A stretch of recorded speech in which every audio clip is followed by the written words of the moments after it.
Bhubaneswar AIIMS रे चिकित्साधीन संगीत निर्देशक अभिजीत मजुमदार को भेटिले स्वास्थ्य मंत्री मुकेश महालिंग मेडिकल को जाई डाक्तरी टीम सहित स्वास्थ्य मंत्री अभिजीत स्वास्थ्यावस्था पचारि बुझिचंती। मेडिकल रू बाहरिबा परे गणमाध्यम को प्रतिक्रिया रखी स्वास्थ्य मंत्री कहते प्रोटोकॉल अनुसार अभिजीत चिकित्सा जारी रही उन्नति आसी। दिल्ली एम्स रो एक डाक्तरी टीम सहित कथबार्ता हेबु। स्वतंत्र डाक्तरी टीम द्वारा चिकित्सा करने निर्देश दिया जायछि। राज्य सरकार समस्त चिकित्सा व्यवस्था ग्रहण करेंगे बोली कहते स्वास्थ्य मंत्री। तेरे दिल्ली एम्स को स्थानांतर कराजिबो कि बोली पचरा जाइथिबा प्रश्न रे स्वास्थ्य मंत्री कहते परिस्थिति देखि निष्पत्ति नियाजिबो। स्वास्थ्य मंत्री मुकेश महालिंग सहित विधायक बाबू सिंह मध्य मेडिकल जाइथिले एवं डाक्तरंक सहित से भी आलोचना करथिले।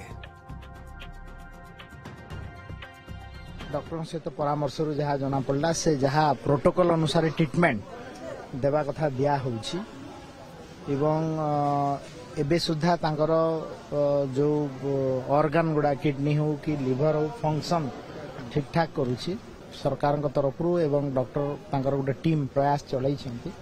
आमे दिल्ली एम्स सहित भी गोटे टीम ऑफ डॉक्टर सहित कथबार्ता हेबु एवं आगामी दिन में तांकर स्वास्थ्य अवस्था प्रति गोटे सेपरेट टीम काम करिवो एवं केमिति आरोग्य ही घर को फेरिबे ता पई मध्य व्यवस्था करबा पई हम निर्देश देइछि डायरेक्टर सहित।